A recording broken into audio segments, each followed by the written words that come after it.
মহারাজা কৃষ্ণচন্দ্র রায়ের স্থাপিত শিবনিবাসের শিবলিঙ্গ এশিয়ার দ্বিতীয় বৃহত্তম শিবলিঙ্গ। প্রাচীন এই শিব মন্দিরে পুজো দিতে প্রত্যেক সোমবারই ভিড় জমান ভক্তরা। তবে শ্রাবণ মাসে শিব মন্দিরে পুজো দিতে উপচে পড়ে ভক্তদের ভিড়। দূর দূরান্ত থেকে ভক্তরা গঙ্গা থেকে জল এনে শিবের মাথায় জল ঢেলে শিবের আরাধনা করে। এই অনুষ্ঠানে যাতে কোনো অপ্রীতিকর ঘটনা না ঘটে, ঠিকঠাকভাবে হওয়া যায়, এদিন জেলা প্রশাসনের পক্ষ থেকে প্রস্তুতি সভা করা হয়। কৃষ্ণনগর রবীন্দ্রভবনে জেলায় সম্ভাব্য প্রথম শ্রাবণী মেলাকে ঘিরে সদর শহর কৃষ্ণনগরের প্রস্তুতি সভা। এই প্রস্তুতি সভায় উপস্থিত ছিলেন মন্ত্রী উজ্জ্বল বিশ্বাস, সভাধিপতি তারানম সুলতানা মীর, জেলা শাসক অরুণ প্রসাদ, পুলিশ সুপার অমরনাথকে, অতিরিক্ত পুলিশ সুপার মিত কুমার, অতিরিক্ত জেলা শাসক অনুপ দত্ত সহ একাধিক ব্যক্তিবর্গ। এদিন ফেরিঘাট, নৌকা সহ একাধিক বিষয়ে উল্লেখযোগ্য বক্তব্য রাখেন সভাধিপতি তারানম সুলতানা মীর। তার বক্তব্য শোনাবো, আর এই নিয়ে আজকাল আগামী বিশেষ প্রতিবেদন।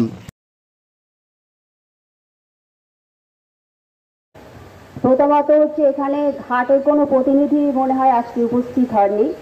তো প্রথম যেটা কাজ আমরা ঘাটের প্রতিনিধি আছে, আমরা যেটা বিগত দিনের অভিজ্ঞতা থেকে দেখেছি, প্রথমে তো বাঁকে করে গঙ্গার জলটা নিতে হয়। তো জল যারা সংগ্রহ করতে স্বরূপগঞ্জ ঘাটে যান, এপারে আমাদের একটা বৈশিষ্ট্য, গঙ্গা এবং ভাগীরথী একসঙ্গে বইছে। তো সেই গঙ্গার জলটা নেওয়ার জন্য ঘাট পার হয়ে কিন্তু ওপারে যেতে হয়। তো ওপার থেকে সেই জল নিয়ে আবার ঘাট পার হতে হয় দুবার তিনবার করে। তো এটা কিন্তু আমাদের সকলের কাছে একটা বড় চ্যালেঞ্জ।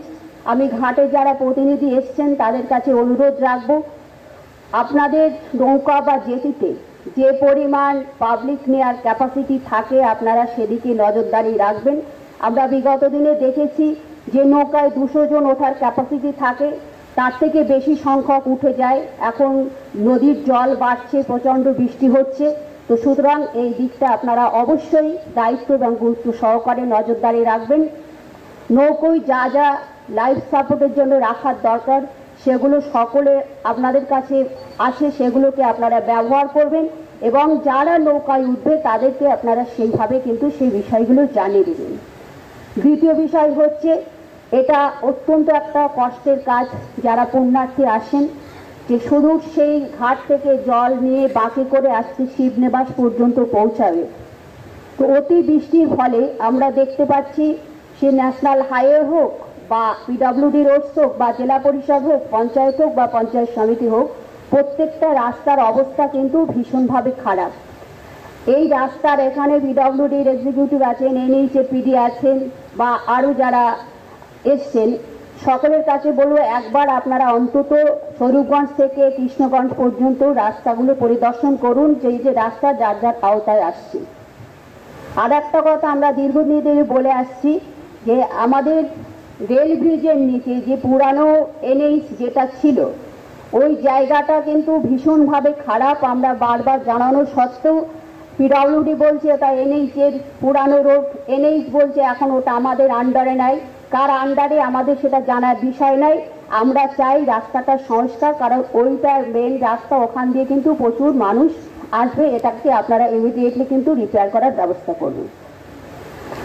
তৃতীয় বিষয় হচ্ছে, যে যেভাবে আমাদের নির্দেশ এসছে, আজকে পুলিশ প্রশাসন, জেলা পরিষদ বা আপনারা যারা দায়িত্বশীল আছেন, বিভিন্ন এনজিও, সকলের সম্মিলিত প্রচেষ্টায় বিভিন্ন জায়গায় টেন্ট হবে।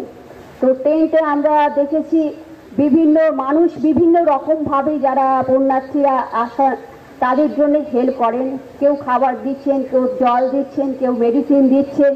তো এরকমভাবে হয়। তো বিভিন্ন জায়গায় বিভিন্ন পঞ্চায়েত আছে, ব্লক আছে, প্রশাসন আছে, আমরা জেলা পরিষদ আছি, সকলের সেটা আমরা একটা প্ল্যান করে নিয়েছি, কোন কোন জায়গায় কিভাবে টেন্ট হবে, কি কি সেখানে ব্যবস্থা থাকবে।